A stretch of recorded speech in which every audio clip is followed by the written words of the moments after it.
So hi everyone, today I'm talking with online entrepreneur, content marketing supremo and queen of all things screw, Jill Stanton. So Jill is the shy, retiring, reluctant front woman of the Screw the 9 to 5 community, but there's absolutely no doubt that over the last 5 years that Jill has become an expert when it comes to helping aspiring entrepreneurs launch their own businesses, create dangerously effective automated sales funnels, and establish their own online communities.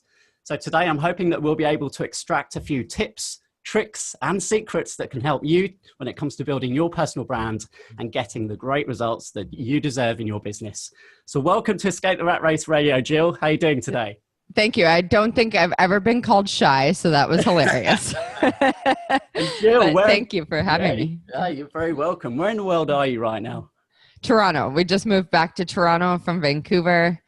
And then before that, just all over the world, really, but currently in Toronto. So yeah, hunkered down. Yes, it. And you're a new mother, so congratulations on that. How's that all working out for you? So much better than I expected. Yeah. I know that probably sounds like a downer, but I was very concerned as to what it looked like trying to balance a business and a baby, but it's so much better than people lead you to believe. So yeah. And, you know, I think the whole driving force behind both of us and what we've done with, you know, our communities is that freedom is that number one word that, you know, is driving everything. And I know, you know, your background, if you rewind kind of like 5-6 years and, you know, the picture was very different. How do you, you know, what do you put down, you know, in terms of, you know, if you hadn't have discovered the online world, if you hadn't have done all the things that you've done over the last 5 years, just how different would it have been? Like, you know, bringing a new person into the world and the amount of time that you've got available. I have no clue what it would look like. I have a background on web TV. So I was doing that when 2006, but I didn't know anything. Like I literally just like, wow, who is this chick? But truthfully, Josh and I started our first business together back in 2012. It was an affiliate site. Like we got paid through commissions for traffic we referred. And it was a skincare site. So it's hilarious because there's literally videos of Josh and myself online reviewing skincare products, but like him, like showing his skin results. It's so ridiculous. But that kind of like got in Costa Rica waiting for our guests to arrive, and we're having a few rums as you do. And, we were just talking, we were about to move to Thailand. We were talking about like, how could we share this journey, right? Like, how can we talk about this so that when people ask us what we're doing, we can just say, oh, you should read this blog post or something like that. And so Josh was like, yeah, but what would we call it? And I'm like, glug, glug, glug. Screw the 9 to 5. And both of us were like, oh my God, let's see if that's available. And we kind of hit the ground running with it. And honest to God, it's been a 5-year process of like throwing stuff at the wall and seeing what works and cutting what doesn't and amping up what does. And we're about to go through a huge evolution in our business now because our business has been very community focused, membership sites, one-off courses, free Facebook groups, all of that kind of stuff. And we're making a huge shift by the end of this year, it'll look completely different. So I'm kind of waiting to make that big reveal to loop everyone in, but it's moving much more towards a freedom-based business. Oh, watch this space. Yeah. So, I mean, Screwed 9 to 5, Escape the Rat Race. It's like a match made in heaven, right? So right. We're clearly targeting, you know, the same people who are just fed up of being on that hamster wheel, going round and round, just feeling like they're doing the same thing. They're never getting ahead in life. And you know, of course, the internet is just one of the first places that people turn, right? So many people who come along to Escape the Rat Race meetups, you know, I talk to them, I find out what it is that they're interested in, what they want to do. And, you know, a common response is, I want to start an online business, you know, but it's so broad. It's like, well, okay, like, tell me a little bit more. And so what's your response? You know, the world of online could mean like a million different things, right? Yeah. So what's the first steps, Jill, in terms of teaching people, okay, well, you've got to figure out like a niche, you've got to figure out what you're good at, some of those things. Well, I also just feel like, what do you like first? Like, what do you like or what are you really good at? Let's start there. If you don't have a passion, which is where I was when we first started our business, I was like, what am I going to do? I don't even have a passion. And so it's funny that I started a skincare site because I quickly realized that, like, yes, I'm not passionate about skincare or beauty, but I sure should am passionate about running businesses and creating freedom and making money online. So just starting there, like, what do I want to do? And actually checking in with yourself. I feel like so many entrepreneurs, ourselves included, myself and Josh, build businesses by default based on what other people are doing. And so they see, oh I'll become a coach because there's so many coaches, and I see like $1 million coaches and all this kind of nonsense. And so I'll just do that. Okay, cool. Now I'm a coach. Oh, turns out I really hate coaching. Okay, now I'm going to start a digital product. Okay, cool. Blah, blah, blah. Oh, turns out I hate this amount of customer support. So like really checking in with yourself first and figuring out, what do I want to do? What do I want my life to look like? And like, what am I willing to put forth in order to achieve that? Like, do I want something that is like, one of our favorite forms of revenue is affiliate revenue. It's high leverage. There's zero fulfillment and there's no customer support. It's pretty much like the perfect revenue model if you're looking for that kind of freedom. Is that kind of what you want to do? Or do you like working with people? Or do you have a really select skill set where you could do done for you services? Like really checking in with yourself and getting clear around what you like, what you're good at, and what you actually want to create, like what you feel comfortable fulfilling on. I think that is the first step before really moving forward with anything. We were doing a Q&A call inside Screw You, which is our monthly membership yesterday. And someone was saying, I'm pre-revenue and I'm just forking out all this cash because I want to make sure the launch of my business is successful. And in my head, I'm like, you're doing it wrong. Like, it doesn't have to be that complicated. All it takes is like some really smart, consistent content and you doing the work and getting out there, and the rest can flow off the back of that, right? Like, it doesn't have to be so damn complicated. You can really start quite lean and just like figure it out as you go and kind of pivot and make smart little changes where necessary to actually create the business you want, not one that feels like a job. Yeah, absolutely. Yeah. And I was interviewing Chris Ducker on episode 52 a couple of weeks ago, obviously personal branding, and saying that when you create the business around you, there is no competition, right? Because you're unique. So I totally agree with what you're saying there, Jill. And I mean, when we, setting up an online business, I would say to people, it's not going to happen overnight. And like any business, you've got to be prepared to play the long game, right? And you said yourself, you've been, at this for at least 5 years with the current Screw community. Yep. Skate the Rat Race, I'm kind of 3.5 years in. And you put in the hard work initially, and success is a lagging indicator. You're just working. You don't necessarily see the results. Although I know you had some real big wins in the early days, which we can maybe talk about as well. But there is that tipping point, isn't there, when suddenly all that hard work just starts to pay off. But the thing is, you've got to keep Isn't that the best feeling? Yeah, but you've got to go long enough in order to experience that, haven't you? For sure. How many people do you see that just kind of give up too early? And what are some of the tips for helping? Like 80% of people?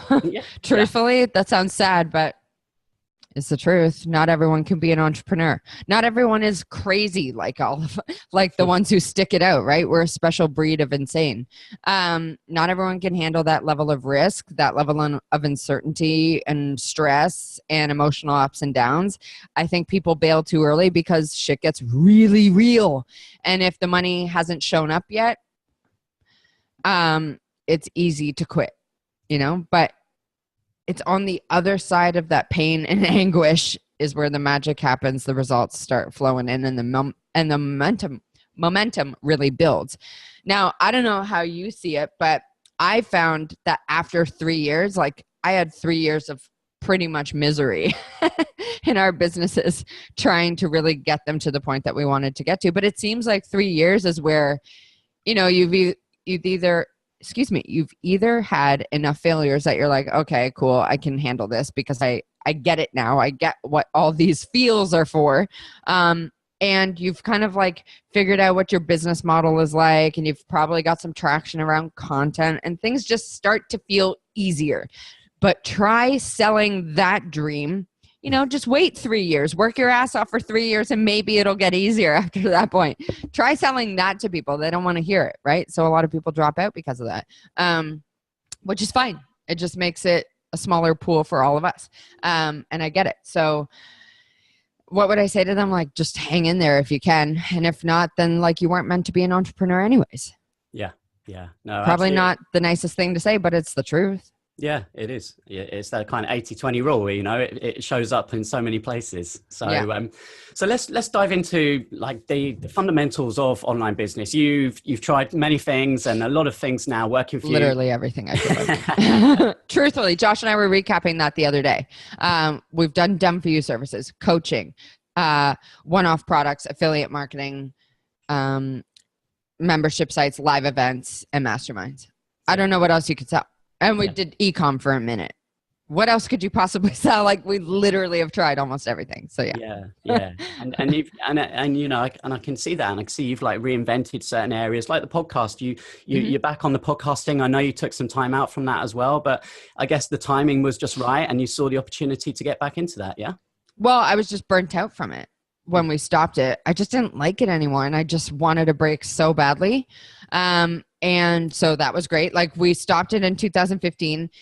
I think because we have been so consistent with our content through 2013, 2014, 2015, that in 2016, we kind of just rode the wave of everything we had done over the previous 3 years. And so 2016, we barely noticed that we didn't create content. No one really bitched about it. And then 2017, we slowly started noticing that momentum slowing down because we had stopped our content. So we started doing FB Lives and all of this kind of stuff. But then I got pregnant and I realized, I don't want to do FB Lives anymore because I'm pregnant and I feel like crap. So what is a batchable form of content? And then we realized we loved our podcast. Like, I was burnt out from it, yes, but when I wasn't, we loved it. And so it was an easy no-brainer. And then also, truthfully, when we had met people at events or meetups we had hosted or our own events, and we would say, like, how'd you hear about the Screw anyways? Every single person, like probably 95% of people had said our podcast. So it was a no-brainer to pick it back up. Yeah. And webinars, another great way. So let's dive into a couple specifically. So for someone who's at the really early stage of building a business, you know, they've got their brand, they've got the USP, they've got the self-belief, they just need some traffic, right? They just need to get famous. What would you suggest like 2 or 3 really good ways that they could start to explore straight away? Cool. So one thing you really want to do is get clear on the major interest areas or pain points in your space. So for us, these are things like Facebook groups, webinars, sales funnels, copywriting, Instagram, Facebook ads, like any and all online marketing strategies, right? Those are huge interest areas in our space. So, okay, cool. Now we've identified these interest areas or major topics. Now let's do some smart keyword research and see what people are actually searching for. Okay, cool. So we go into the Google Keyword Planner tool, or we use something like SE Cockpit and start looking for strong keywords. And then we start creating really purposeful, strategic content around these major interest areas. And the reason why we do that is not only because people find them wildly helpful, but we're targeting really smart keywords that lead to people wanting to either claim freebies, i.e. sign up to our list, or make a purchase, whether that's one of our products or an affiliate product or a tool or something like that. Now we have these major interest areas. We're getting I'm not even drinking. It's like 10 a.m. and I can't even get my words out. Maybe now we're getting yeah, true. I'm like, my green smoothie is a whole bunch of bullshit.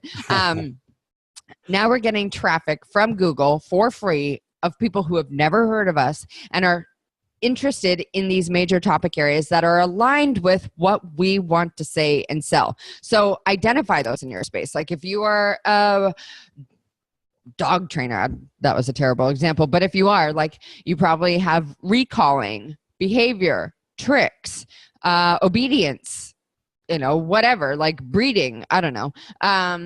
These are major pain points or topics or areas of interest in your space. Now we create really purposeful ultimate guides kind of thing on our site that lead somewhere. They get people on our list and they get them to make a purchase, and they start to rank on Google over time. So you can continuously get sustainable traffic without having to pay for it. So that's step number 1. Then the next is like build a social media following, right? Like, start spreading the word, start building a community, whether that's through free Facebook groups, Instagram, whatever platform is your choice. And then the third piece is to get out there, like start doing this kind of stuff, right? get on other people's podcasts, start doing guest posting, start driving links to your site, start getting the word out there and getting in front of audiences who are aligned with what you have to say and sell. So then when you're doing interviews with people, you can strategically mention the content that you have created, these ultimate guides. And when people link back to that, it helps your piece rank higher in Google. So it's kind of like this like intertwined process. We identify these topic areas or interest areas and major high profit topics. We create really killer content around it, and then we spread the word on it. That's pretty much all it is, right? Like some of the most successful businesses are built off the back of content. So how can you make that happen in your space? Because it ain't going anywhere. People are just getting a more voracious appetite for content. They want more. And there's so many people who love not just videos and podcasts, but still love reading blogs.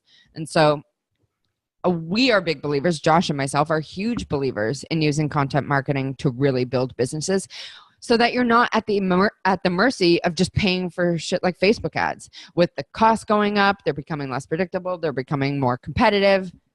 This way you can own your own traffic.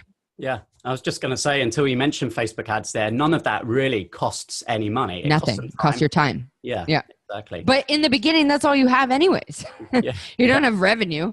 So you might as well, you can either pay for results or you can put in the time and sweat equity. Yeah. Why go into debt for a new business, right? Why not just do the effing work? And is there any new technology? Is there any new software that you guys are using or that you can see over the next few months is going to start picking up popularity? I know video obviously is has been effective for a while now, but is there anything else that you've come across, Jill? I mean, it doesn't have to be super tricky. It can be really lean. And I actually feel like sometimes people overinflate their expenses with all these tools just to try and stay at the top of what's hot. It doesn't have to be that way. Tools that we use that rock our worlds, like I really love Facebook Lives for certain promotions, because then you can amplify them with ads if you're using paid traffic. And then you can really get into some dynamic campaigns there. But just for free tools, I mean, I love things like, this has nothing to do with blog content, but I love Story Split, which is like used for Instagram stories so that you can shoot one solid video on your phone and then story split it into a whole bunch of stories. So that's one of my favorite tools. But as far as content goes, Josh uses a review plugin that he loves, and I can't remember the name of it. But if you are doing product reviews that can really amp up affiliate revenue on your site, there are some really good review plugins that are free that can really help your reviews kind of stand out and allow people to compare different products and make their best judgment off that. Yeah, cool. And testimonials at the beginning, so important, because as you say, you're not necessarily generating loads of revenue, but if you can provide value, if you can test your service and product on others and get some great testimonials, then that will allow you to then go and build up your customer base. Do you have any other tips for getting those first few clients and followers? Yeah, talk to your audience. Ask them what they want, right? Like our biggest mistake / best thing we ever did was launch a product without asking anyone if they wanted it, and it made $0. That at the time felt like the worst mistake of our entire lives, and it was the best thing that ever happened to us. Talk to people. Ask people, I'm looking to create blah, blah, blah. I would love to talk to anyone who struggles with any of this. Can we jump on the phone? Like when we were creating Screw You, we put out a call. I think we got like 20, 21, maybe 22 max people right back. No, we actually got way more, but we chose 22 people to hop on Skype with us. And we literally just talked to them for like 45 to 60 minutes each to find out what they actually needed help with, where they were feeling hung up, what roadblocks they were facing. We recorded everything. And then we went back and we started spotting the themes. And that's how we started creating Screw You. It's not the most straightforward, time-friendly way of doing it, but it was effective AF, and it allowed us to pre-sell our product, get a good $12,000 under us, and then do a proper launch for us, and I think we did like $38,000 off that. Yeah. If I hadn't talked to people, I don't know if it would have even made that kind of money. I'm sure we would have created something again that probably failed. So really talking to people and doing the work and not trying to fast track it. I'm so sick of talking to people trying to look for the magic pill or trying to fast track it. Just do the work, man. Talk to people, find out what they want, see what problems you can solve. Yeah. Yeah. So we touched at the beginning on freedom being such a driver for people, whether it's the financial aspect, whether it's the traveling, working abroad. And I know that you lived in Thailand, you mentioned that earlier, and you've traveled, a whole number of countries. And I myself, I moved out to Lisbon for a period of time last year in Portugal. I love Portugal. Yeah, super cool. And that's super cool there. The whole digital nomad revolution is something that is kind of, along with the co-working revolution, we just have WeWorks like popping up every day, pretty much in London, across the world as well. How did you find working and traveling? Because it comes with some challenges which you don't realize until you actually go and do it, right? And you feel like such an asshole being like, oh, first world problems, like my Wi-Fi is kind of crappy in Thailand. But actually that was like how we really developed a good relationship with Chris Ducker, was we worked out of his co-working space that he had in Cebu, Philippines. So some of the challenges I found were, there wasn't many, truthfully, because we went to digital nomad hotspots. Like we spent a lot of time in Chiang Mai, Thailand. That is a huge digital entrepreneur hotspot. And so we all co-worked together. People would do like weekend sessions together. They would do like marathon work sessions to finish up projects. So it bred productivity there. So the only hiccups there are like the Wi-Fi speed. That was my biggest complaint with the Philippines, and why I'd never go live there again, is because the Wi-Fi was infuriatingly slow. Like I have a photo from like when we were living there in 2014. I'm holding my computer up to the Wi-Fi thing being like, please. I couldn't even load an email. So stuff like that, that's the frustrating part. But other time zones is a big one. That was our biggest frustration with Asia, and why we moved back to North America was because we were getting up at like 4 a.m. to run webinars. And I was like, well, this sucks. And then just like the travel time, that's about it. But other than that, like you can't get a much better situation, right? Like you have a ton of freedom, a really cool place to work out of, and you're probably meeting some other really inspiring entrepreneurs that have different perspectives than you and can teach you a thing or two.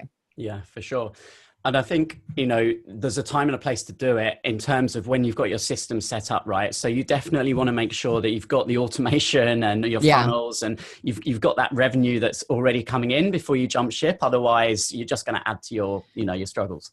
Totally. I mean, that's totally a subjective thing. When people say like, should I quit my job or should I have a runway? I'm like, however you choose to do it. But I love the idea of having a runway as well. There's no point in stressing yourself out. Yeah. So let's just touch on sales funnels, because I think it's such a fundamental aspect of an online business, isn't it? And we want this automated life where the money just rolls in when we're asleep. Right. Yeah. And I know dream. I know you're a big fan of ClickFunnels, and you attended all the funnel hacking events. Tell us a little bit about some of the fundamentals when it comes to working out just one good solid funnel for your business. Yeah. Again, this is going back to the interest areas or the major high profit topics. Like, what is one of the biggest high profit topics in your space? Ask your people, right? Like the reason we came up with the sales funnel and sales funnels is because I asked people what they wanted to learn. And that was the overwhelming majority. People wanted to learn about sales funnels. Okay, cool. So now we're going to go create, again, it goes back to content. We created what we call a read magnet. A read magnet is simply just a really solid, high impact piece of content that teaches something tangible and is actionable and leads somewhere. So you create your read magnet. For example, we have one, how to create a dangerously effective automated sales funnel. And then off the back of that, the lead magnet has to be congruent. So you identify your topic, and then from there, you identify a congruent, high impact kind of relevant lead magnet. So I'm sorry. My parents just walked in and they're making faces at me. It's really distracting, but they're my nannies for the day, so I can't say anything. Okay. So we create the high impact free piece of content, the lead magnet. Off the back of that, we're going to choose a lead magnet. So in this example for the sales funnel, my lead magnet was to steal the emails we use inside our sales funnels, because that was the biggest hang up. People were telling me, okay, cool. I know I want to create a sales funnel, but I don't know what to say in my emails. And I was like, cool, I do. So that's now my lead magnet. It's a no-brainer and it's congruent. There's no hiccups or disruption to flow in there. So you've read a read magnet piece of content. called How to Create a Dangerously Effective Automated Sales Funnel. Now you're going to opt in for a lead magnet called, Steal My Emails, the emails I use inside our sales funnels that convert. And then off the back of that, we have a one-time offer. We call it a value-driven one-time offer. And it's essentially another piece of content, free, and it builds off the lead magnet. So in this sense, or in this case, the OTO page, the high value OTO page, one-time offer, is all around creating genuine scarcity inside automated sales funnels. So there's no disruption to flow there, right? Like they're continuously like, oh, that's really helpful. Oh, that's really helpful. And it really warms people up for the sale, because at the bottom of that post, we then pitch our one-off program, Perfect Sales Funnel. So they've read a blog post about sales funnels. Then they signed up for a lead magnet to steal the emails I use inside our sales funnels. And then they read another piece of content around sales funnels that is yet another piece that builds on the strategy I gave them. And then it moves into a pitch that is just as congruent as the rest of the funnel. So it's on sales funnels, right? So there's no disruptions to that flow. That's when I find sales funnels are the most effective, is when your topic is congruent and there's no disruption or break in the topic. If you do that, it sounds like a lot of work, and truthfully, it is going to be if you set up a bunch. They're mad effective though, right? So like if you can wrap your head around the content and the amount of work that goes into them, man, they can generate revenue like all the damn time, especially if you're choosing really strong keywords for it. So now they're going to start ranking on Google. So now they're going to bring in free, highly targeted traffic that is looking for that top or information on that topic, or is looking to purchase something that is perfectly aligned with the pain points they're experiencing. It's a no-brainer for them, right? And if you position these OTOs, these one-time offers, at a discount, right? So if you were to go through this funnel, you would see that Perfect Sales Funnel typically sells for $199. Inside that funnel, though, you can grab it for $99. The reason we do that is because we're just trying to build a customer base. So I put like these low price relevant offers in front of people in order to build our list and our customers. And then we transition them into our major program, which is Screw You. So our continuity program. Some person might go for a coaching package or a live event, a mastermind, a one-off program, whatever it is. You have to do what works for you, but it really is that simple. Truly is a set and forget once you've got it all built. As long as like set and forget, yes, to like 95%, because if you're running traffic, obviously you want to stay on top of that stuff. You just want to make sure your links don't break. So for the most part, set and forget, but just little check-ins. But yeah, they're wildly powerful and I can't get enough of them. Yeah. Oh, no, that's awesome. Thanks so much for sharing that, Jill. And we're pretty much close to our time today and it's gone really quickly. I knew it would do. I just want to quickly ask you for your opinion on Instagram, because got a lot of people in the community, trying to build their brands on Instagram. I know you're on Instagram as well. Anything that you see there that's working, or any tips that you can share? I mean, I wish I was more consistent with it. I do love creeping Instagram though. For me, stories. People want to see your face. They want to connect with you. They want to hear your voice. I love doing stories. I resisted it for so long because I was like, oh, makeup.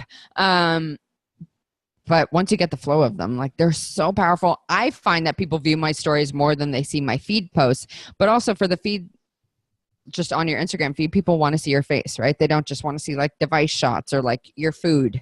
They really want to get to know you. Social media is a connection platform, right? So like, how can you connect with people in a transparent, vulnerable, real way that allows them to get to know you and interact with your brand more so that they become believers? And then it's so much easier to convert those people into either email subscribers or customers. Yeah. Well, Jill, I think if we transcribe the interview today and someone just follows that step by step, they're going to be a downside further down the track than they were when they began.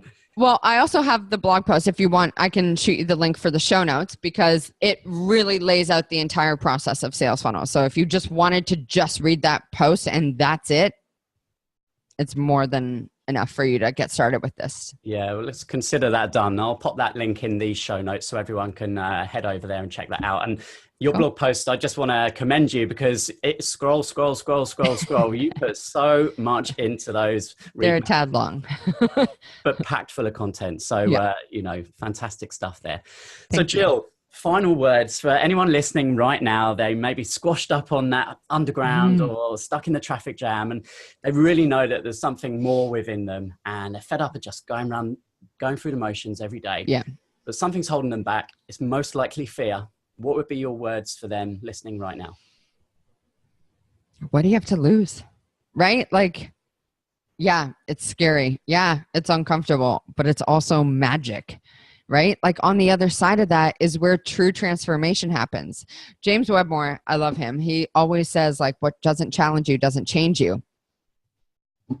It can be that easy, right? Like if you power through that discomfort, all the uncertainty, all the ups and downs, the life you can create for yourself off the back of that is truly, truly transformational and just memorable, different, unique, exciting.